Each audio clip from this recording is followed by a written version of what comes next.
Ready to tee off? Perfect time. This warm-up will get you loose and ready for your back nine. Let's jump right in and get ready to hit a fairway.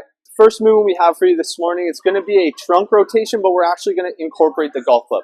The reason why we're doing this is it maintains proper spacing. It's really going to simulate how we're going to swing on the golf club. First thing I want you to think about, getting your feet shoulder width apart. I like to slightly turn my feet out a little bit, just helps me get a little bit more range of motion through the hips. We're going to start in this downward position. Really want you to focus on rotating through the lower back into the thoracic spine, holding at the top, and finishing the golf swing. As we loosen up, we can start to get a little bit more fluid with this motion, but I want you at least doing 12 to 15 repetitions each direction. All right, we're back with warm-up stretch number 2. Next thing I want you to do, we're going to be using a golf club again, holding arms straight out in front of us, slight bend in the knees, and I want you thinking about bringing this golf club as high as we can over our head with a little reach at the top. As we reach the top, I want you to come down nice and slow, bringing the club to our waist and back up again. This motion, same thing, we're going to be doing 12 to 15, and as we get a little bit looser, we're going to find that we're going to have a little bit more range of motion at the top. All right, this one we can do while we're waiting for the group ahead of us to tee off. I'm sitting in my cart.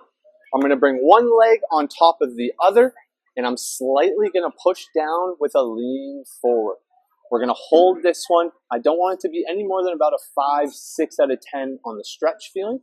We're going to hold for 30 seconds, release, and hopefully we'll be able to give a little bit more overpressure on the second time we're going through. This is the same movement. We're going to do it bilaterally, both sides, with a nice hold at the end. Okay, so this is the last movement we're going to incorporate in our first installment of our golf program. We're going to work the hip flexor. This is super important for getting all that rotation as we're trying to deliver power from our body through the club into the ball. It's going to start with us having one foot in front of the other, making sure our toes are pointed forward, and all I want you to do is have your hands on your hips, and I want you pushing your hips forward and almost leaning back. The big thing here is making sure we're keeping pressure on the hip flexors for at least 30 seconds. Once again, we're going to do this both sides, driving hips forward. This is really going to help us start off strong with a nice rotation on the first tee ball. All right, ladies and gentlemen, that concludes our first installment of our on-course golf stretch program. While you're on YouTube, I'd love if you check out some of our other videos, maybe some tips and tricks on how to improve your golf game further. If you guys have any questions, want to ask us anything about on-course or off-course, we'd love to hear from you.